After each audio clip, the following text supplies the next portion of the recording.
From the very beginning, we have always sought to reach out to one another, and storytellers found a new forum for personal expression. Wondrous new tools will help us learn to bridge the gaps between us. Good morrow, nerds! My name is Cheyenne, my friends call me Az, and as a child, my personal standards of beauty were set by puppets. Welcome to the Larp House. So, as anyone who has ever met me will know, I am a big fan of Brian Froud and Jim Henson, and anything they touch. From the storybooks to the Storyteller miniseries, from the Labyrinth to the Dark Crystal. And for the record, the reason that the Dark Crystal wasn't in another video I made, called Videos That Created Me, was because I was planning on doing more of those videos and I wanted to space out the extremely ridiculously important ones so that I would have one in every video. The Dark Crystal was going to be the whole star of another one.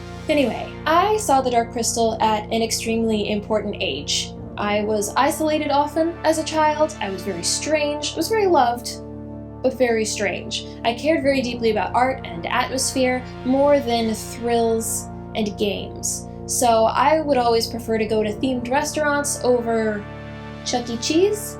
It's become an inside joke that 6-year-old me would be begging to go to themed restaurants by going, "The ambiance, mother, the atmosphere." And I was just a little art goblin. Basically, I wanted to explore other worlds.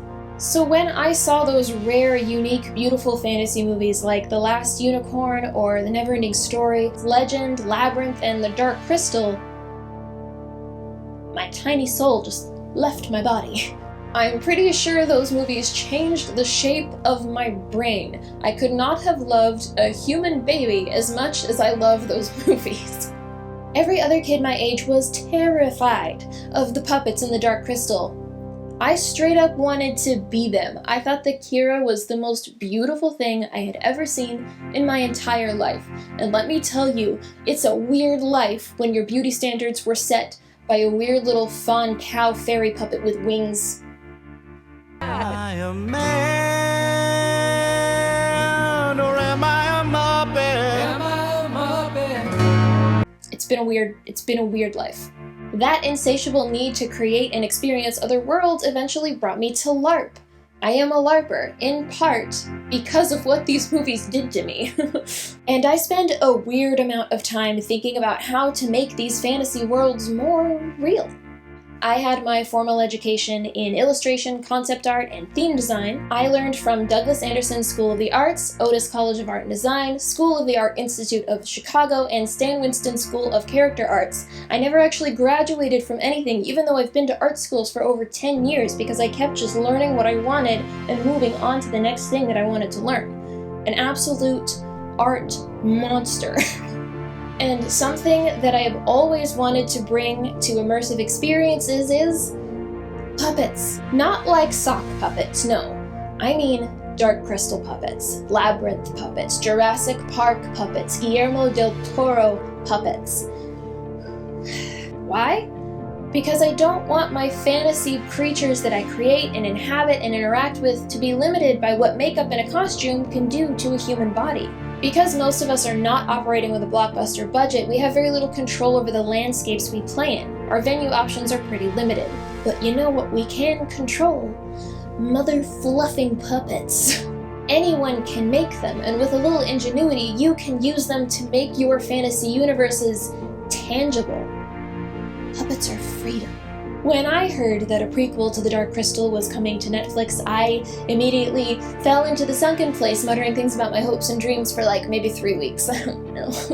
I couldn't even handle hype posting about it. It was too important. If the show had been a failure, that would have meant something really final and sad about all of these art forms that I've spent my entire life loving. And I just can't handle that kind of disappointment right now. But for once, I didn't need to worry, turns out. I cried at the opening scene and I didn't stop crying for 10 episodes. I got pretty dehydrated, actually. I have crippling ADHD and I did not take my eyes off that screen once. Not even the second or third times that I watched the series, I'm gonna be that fan. Oh boy. Oh, yes I am. The story is somehow very human. It's both intense and uncomfortable to watch, but also impossible to look away from. And the world. This must be the most beautiful fantasy world I have ever seen in my whole life. Every single piece of it is sculpted, created, or synthesized by artists who have a lifetime of love for the work that they're doing. And it shows.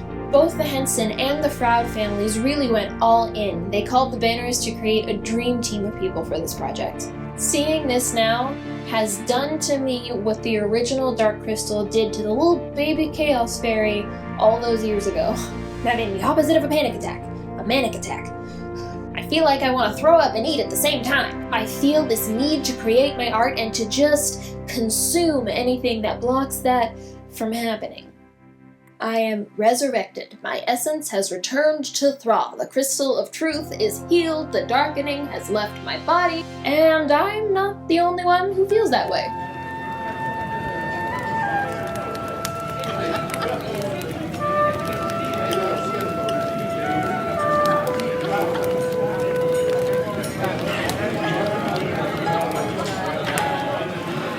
My name is Knox, and I am a professional creator, artist. It's been an ongoing thing for me to try to not define that too heavily, but I build sets and props for television, film, TV. In my real life, as I like to refer to it, I'm an avid LARPer, and I build puppets.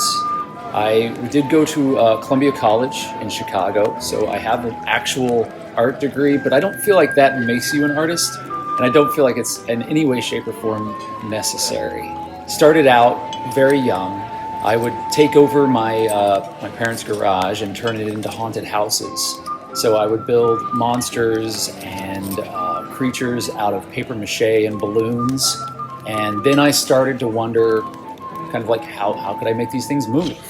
But continued on and have kind of carried my love of fantasy, Dungeons and Dragons, the things that I used to do when I was a kid to kind of escape that were looked down on, have kind of come to fruition these days. And I think that, for me at least, the culmination of all that imagination kind of ends with LARP.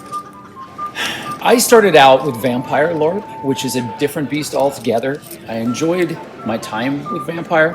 Currently, though, in Southern California, I have played through, I think, can't be certain, with the exception of just a handful, I think I've hit all the major LARPs that are in the area. If anyone knows of any more, let me know, I want to go. But I've started to branch out and go to as many LARPs as possible within the United States, and am looking to explore new and different LARPs as far out as I can find. I also am working on my personal space, which is a LARP streaming tavern called the Scabby Rooster. I named it the Scabby Rooster because that was the absolute worst name that I could come up with that followed traditional tavern naming convention. I wrote the worst tavern that I could possibly imagine in a fantasy world, and it needed a name. And this was the place that other taverns looked to understand what a health code violation was in a time when they didn't have health code violations. That morphed into something that I took to a LARP. And I did that, and friends kind of came along on that journey with me, and then we started to create this kind of backstory. All these people came together, and they formed this tavern, and we've built it, and now we're building it physically here in Los Angeles with the hope that this space will become a meeting ground for LARPers from all areas, from all countries, who are in Los Angeles, who want to come and either stream with us or come do maybe a parlor LARP in an actual tavern space, so that we can bring people in and bring them into an immersive, fully realized fantasy tavern and have you involved in small little stories, puzzles, games, and then maybe, stick around, and then we're going to go to a local LARP. And if you're not able to do that, if you're not able to come to Southern California, you can find us online, and you can join us there. You can look at Twitter, the Book of Faces, Instagram, TikTok. You can look at most bathroom walls. Don't look at Yelp. Don't look at Yelp. We're not on Yelp. Say twitch.tv twitch.tv/Scabby Rooster. You can kind of LARP along with us or explore LARP. Even if it's something that you don't understand, you can learn about it while we're doing it.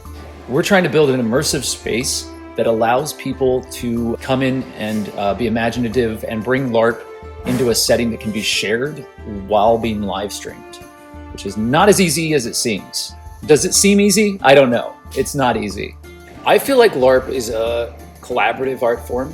I think that if you are a LARPer and you want to get more out of LARP and you don't feel like you're quite hitting your stride, the best thing that you can do is find ways to contribute more. As soon as you start finding ways to contribute and make your own game, you're able to enrich not only others and their story experience, but your own. So for me, I'd like to start finding ways to bring new and innovative elements into LARP. Now, I know other LARPs have done certain things. I just want to see where the envelope can be pushed further. So I'm hoping to bring more collaborative puppetry work into immersive, interactive environments. I want to find creators who are doing the same thing and find out what works for them and what doesn't, because a lot of the problems that I keep running into, I know other people have probably already solved. And I'd like to maybe come with some solutions for them. What do you think of the new Dark Crystal Age of Resistance on Netflix? Yeah. So, how did this all start? Wow.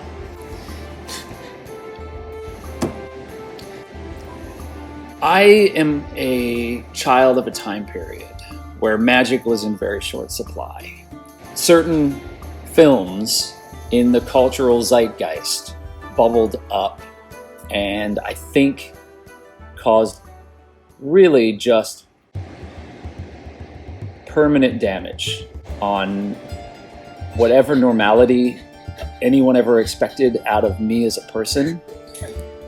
So I was drawn in to movies like The Dark Crystal and Labyrinth and Willow and The Last Unicorn, Legend, and maybe also we can blame Terry Gilliam because Time Bandits and other movies that kind of push the boundaries of magical realism and fantasy at that time period kind of came about.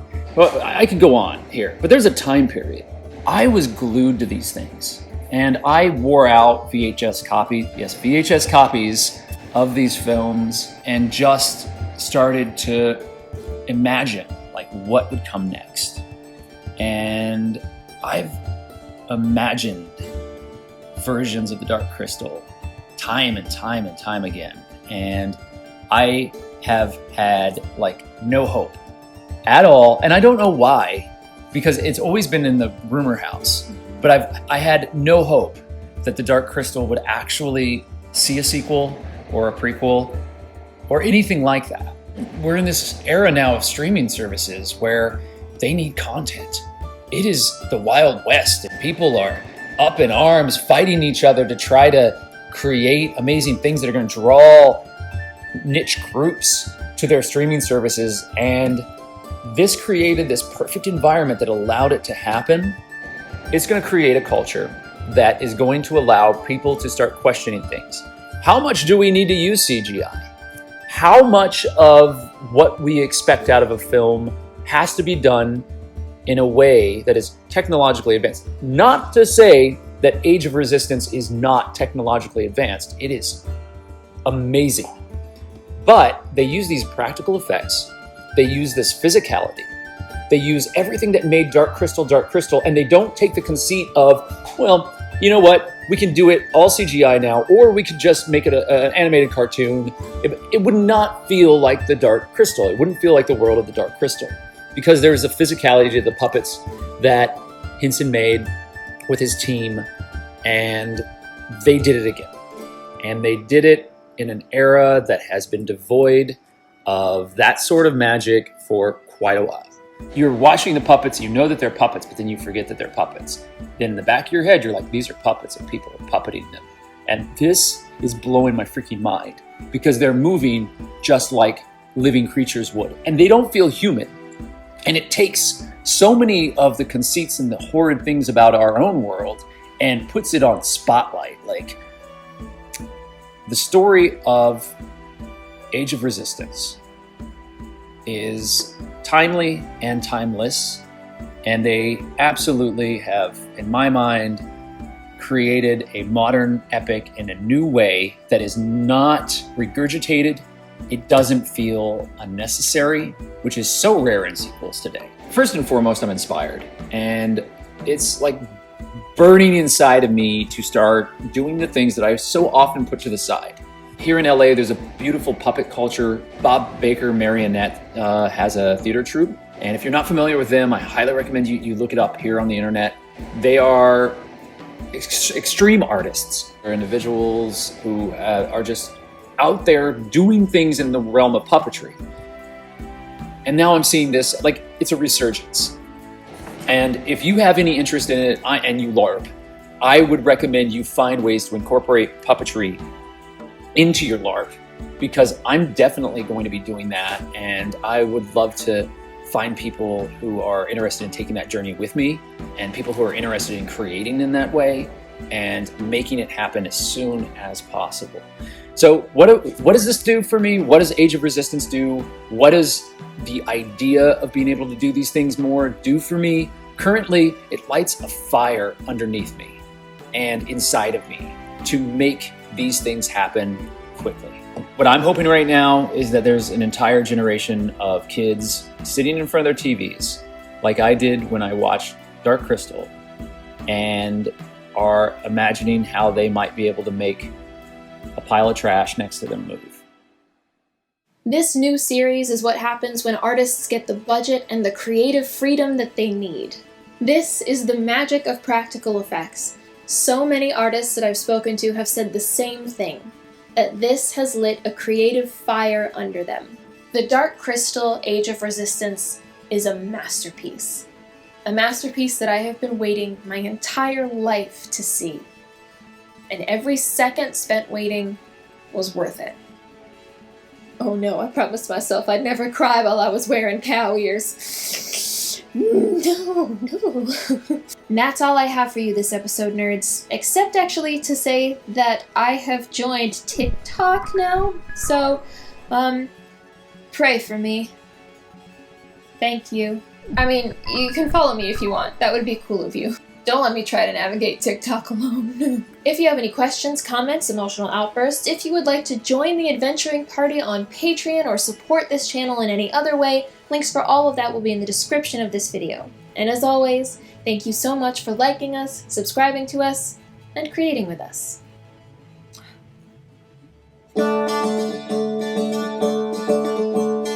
There will come a soldier who carries a mighty sword. He will tear your cities down. Olay, olay, oh Lord. Olay, olay, olay, oh Lord. He will tear your cities down. Olay,